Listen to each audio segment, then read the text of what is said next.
here I am, talking to myself again, out here in the middle of the woods. Welcome. So today I got a chore, and not that big of a deal. It's not my favorite chore, but I don't mind doing it. It is dealing with our humanure. We do composting toilet system in our home, our cabin, and today is the day that I have to deal with that humanure. So I thought I'll go ahead and document it and share some of my thoughts and ideas from start to finish. Now don't get scared. I'm not going to walk on eggshells, but I want to assure you that I have no intentions of grossing anybody out. So, but I did get to thinking, really, I'm going to share my first beneficial video that somebody might get something out of, and I'm going to do it on poo? How's that for sharing, Heidi? What a way to make an entrance. Anyway, so we're going to go through it, show you the whole process, and then I'm going to discuss some things about how we do it and give some advice and a big tip. Big tip. Whether you're thinking about this or whether you are already doing a composting toilet system. So, I'm feeling it. We better get started.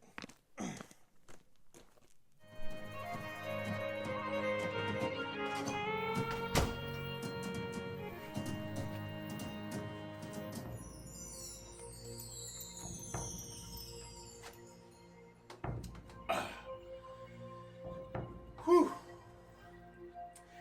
I'll be with you in just a little bit.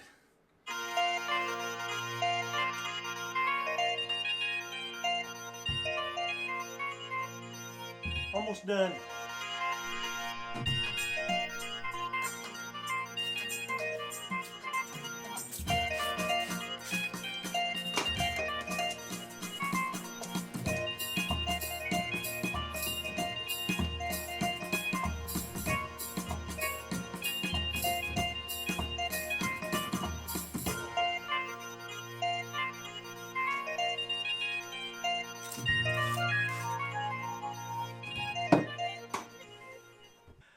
I did not do my business in front of you. This is going to be a sweet poo video. Baby Ruth, Caddyshack. So let's move on. First I'm going to start with the toilet. A couple tips here that you may or may not know about already. Alright, for our structure here, number one, this is temporary. I built this with temporary in mind because we weren't 100% sure that we were going to be totally accepting of everything about the toilet composting system, or composting toilet system. So we are definitely going to be building another one, and we're probably going to keep this one, but we're going to have one that's more aesthetically pleasing and completely closed in and finished. So the first thing I would bring up is, you probably already know, is proper height of the toilet for everybody involved. All I did was just take the measurement off the toilet that I removed out of here. That was easy. The second thing is I would have my toilet box lid in a nice coating, polyurethane or something like that. That's what's going to happen with this one. But the other thing is the relationship between your 5-gallon bucket and your toilet box.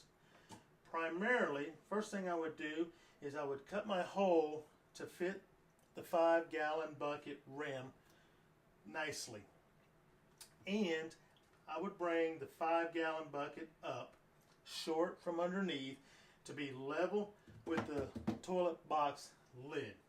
By doing those, it secures the 5-gallon bucket without any additional bracing underneath. So if somebody were to come in here and plop down real hard, the 5-gallon bucket's not going to be misaligned with the hole in the lid of your toilet box. And number two, by doing so, you eliminate the gap between the 5-gallon bucket and the toilet box lid.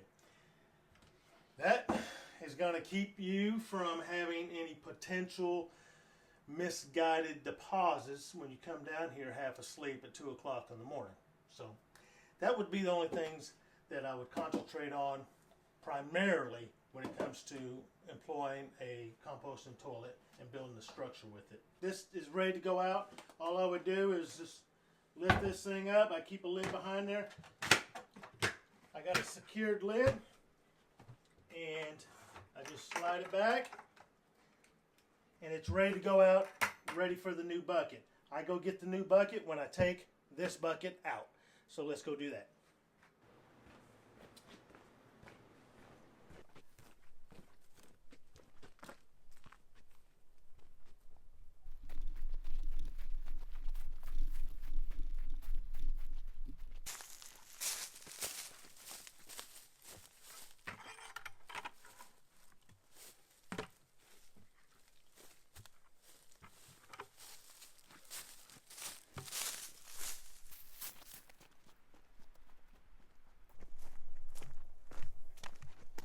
Hello, Henry.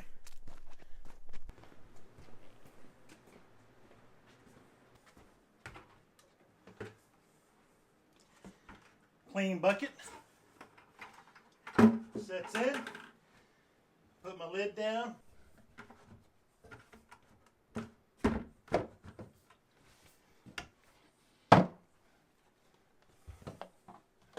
First thing we're going to do, right below the camera here, I got a dispenser and a bucket of sawdust. I'm going to coat the bottom of my bucket. I want about probably a ½ inch thick, maybe up to an inch thick. And that's how we started out. You do your business, 2 or 3 squirts, that's it. Cover your business with a little bit of sawdust. I'm just putting a little bit extra in here. Another squirt or 2 of that little ball right there. I'm going to explain that in a minute.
Now we wash them.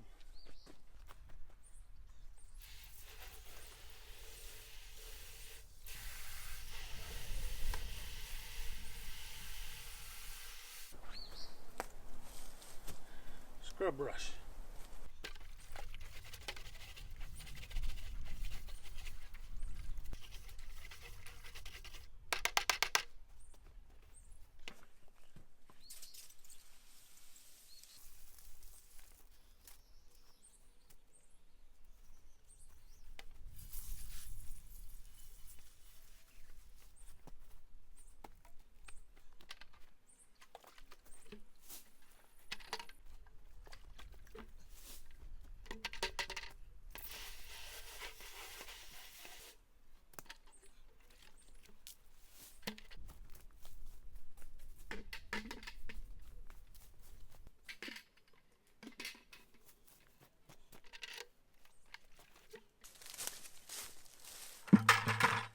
Now we just bring the hose back here and we rinse off the outside of the bucket.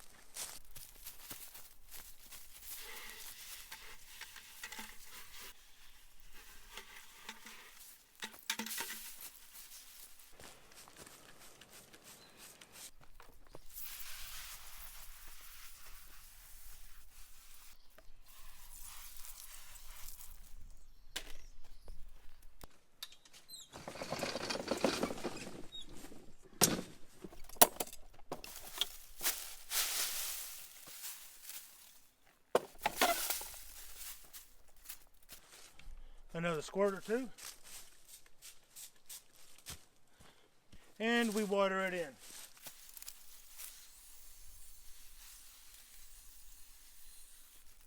And that's it. Put the hose up, put the buggy up, the rake up, and we're done. Well, let me introduce you to some pleasantries before we get started, and I'll share with you our morning that we had today.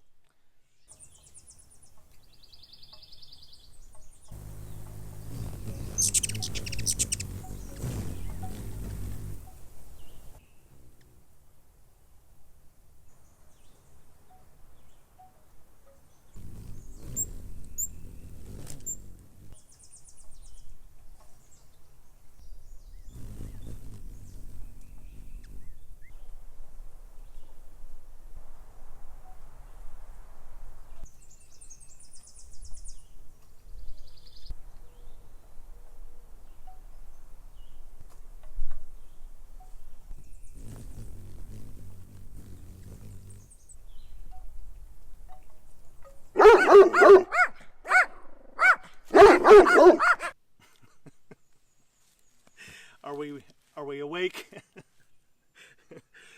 Good job, Henry. Good boy. All right, let's get started. First thing I wanted to do is I wanted to take a seat, and I wanted to do this right here, right next to this pile. Right now, already, I smell nothing. These are pallets that have structure built around them. So what I did, I fenced them in. This first one here was the first one that I had to make happen quick, and I encased the rest of these with 2-inch by 2-inch square farm fencing. I did the floor and the walls as well. So I have 3 bins here. I have 6 in total. I didn't know how many I would need, how fast this is going to decompose. This first one here is the only one that has been utilized, and we've been doing this for 5 months. It looks like it's full now, but when I come out here in another 3 weeks, it's going to be settled down, decomposed quite a bit. I figure I can dump probably at least 2 or 3 more times at least in this first one, which kind of surprises me. I wasn't anticipating that. So what's going on behind the compost bins, you know, how we hang our buckets? All that is sticks of rebarb I cut in half, drove them in the ground, took a tennis ball, cut them open. Careful when you do that because they're tougher than they look. And stick the tennis ball on the rebarb so we can hang the buckets. The purpose of the tennis ball is only to keep the rebar from scratching the inside of the bucket when we go to hang them. What that does is that just makes the cleaning process even that much easier. It's very minimal scrubbing. The other benefit of that, one, it gives it a clean, organized look, and it's a quick reference to let us know from a visual perspective that, hey, we only got 1 or 2 buckets left. It's time to perform this chore. Another benefit, and the primary one, was to keep the buckets off the ground. When the hard rains come and they splash mud and debris upon things, so we wanted to eliminate that. We just like to keep our buckets clean as possible inside and out without having to worry about brushing it off or hosing it off from rain. The other thing is that when the winds pick up in here and they swirl around in this bowl that we've created in these woods, it keeps my buckets from being tossed around out in the woods and having to go pick them up. We operate on a 6-bucket system. We have a few rules in place. When we get to 4 buckets, it's time to perform the chore. We did 5 buckets today, and that's typically when we perform the chore, 4 or 5 buckets. So the other 2 buckets with our little rule just gives us a backup to a backup. Given the fact it's just me and the wife and the rare occasional company that might come up, we typically and consistently fill up 3 buckets every 2 weeks. So that'll give you an idea. But there's some things you need to consider here. Number 1 is I deposit about 90 to 95% of my urine outside. Number two, which is also a rule for us, is that we only allow our buckets to fill about 3/4 of the way full. Bottom line is, I have equipment that my wife and the girls don't have. So when I go to take a seat and conduct my business, I like a little bit more space between my equipment and the battleground below. So that's the primary reason we use the rule of 3/4 of the way full, and the bucket gets a lid and brung outside. So take those things into consideration when you're thinking about how often we empty our buckets or how often we perform this task. When I started setting this thing up, I wanted to think about the process from the very beginning to the very end. I concentrated on the end product. So that's why I add leaves, I add pine needles, I'll add wood chips, maybe. I will add some wood ash.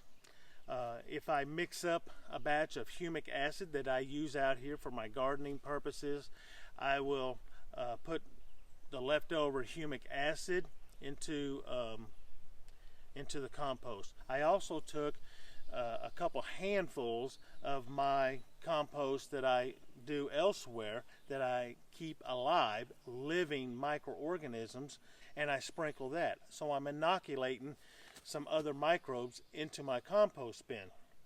So in my thoughts, I'm getting a more diverse microbially end product and healthier when it's all said and done.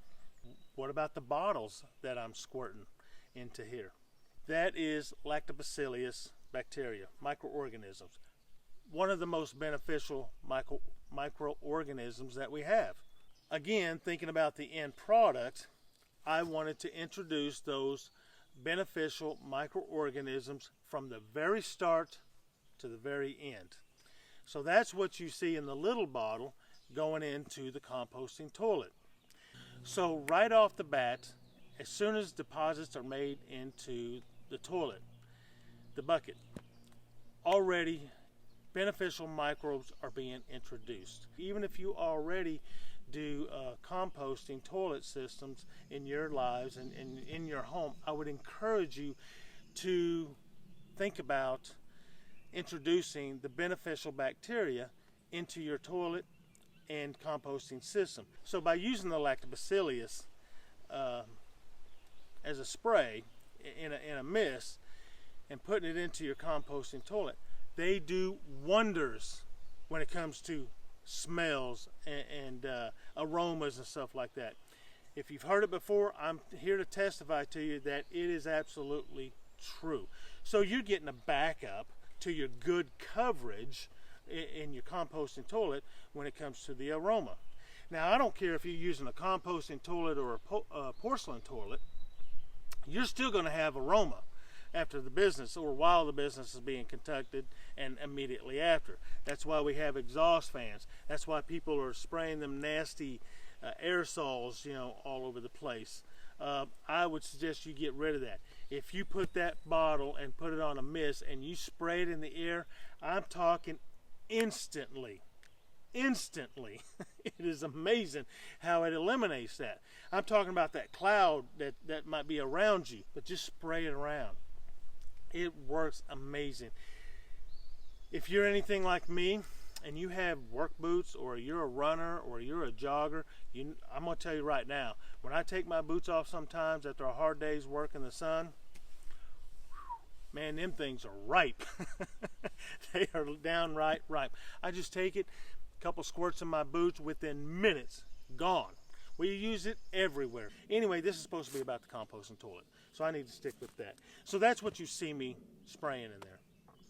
I probably don't need to do it out here. I just do it as a maybe kind of a precautionary measure to just to make sure, and then that's why I water it in, wet the leaves, drive some of those beneficials down into the fresh compost and or fresh deposits, and they go to work. They go to town. And that's maybe that's the reason why I absolutely smell nothing right here. And we've never had a problem with these things only being 83 feet away from the structure or a cabin. That may be.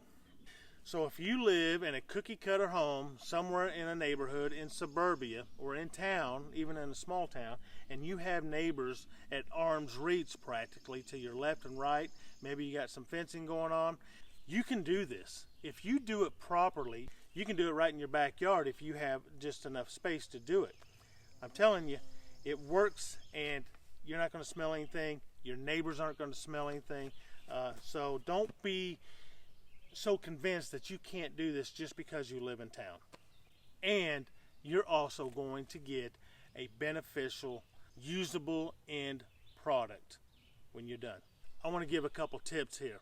Whether you're thinking about doing this or whether you are doing it already. I've already given you one. One is the lactobacillus. Okay. The other tip I already gave was the eliminating the gap between the top of your bucket and the top of your toilet box, I'm going to call it. I want to give a couple more tips though. Have good posture when you come in there and you have a seat to conduct your business, to make your deposits. What I want to encourage you to do is to be conscientious that when you make your deposits is that you want your projectiles to be dispersed vertically.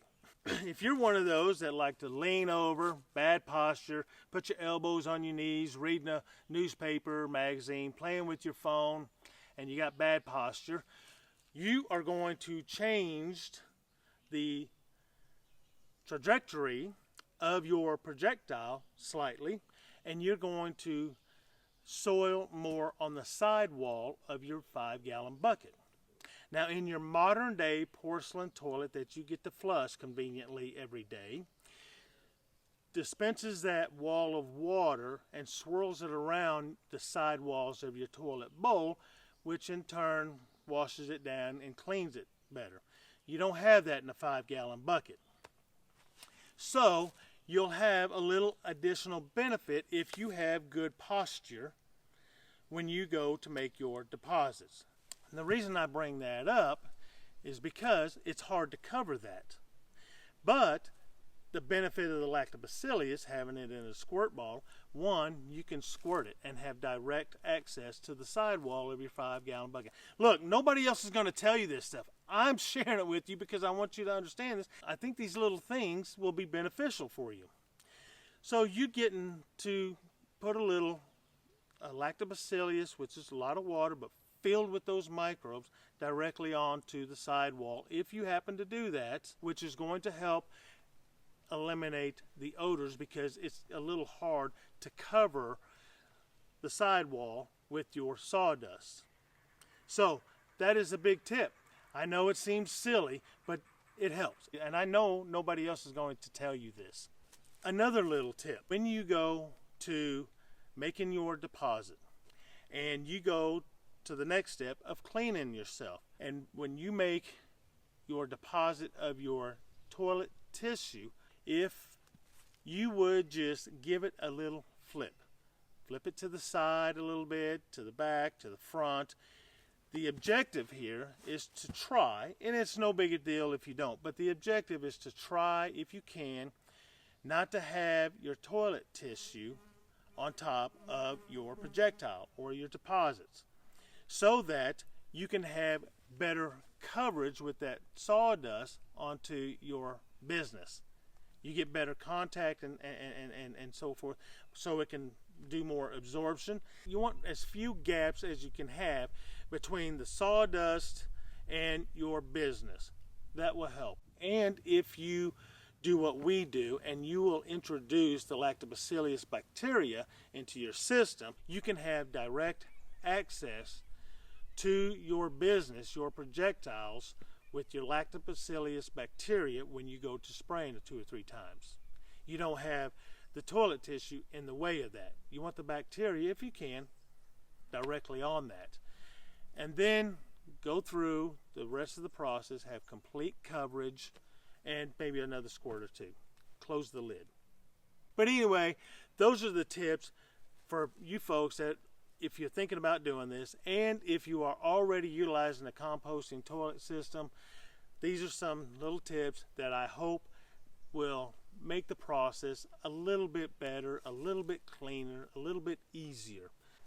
So there you have it. I hope you're encouraged to live a 3-basket life. Don't put all your eggs in one basket. I really hope that all your branches become full of fruit as well. So I'll see you next time. Hua!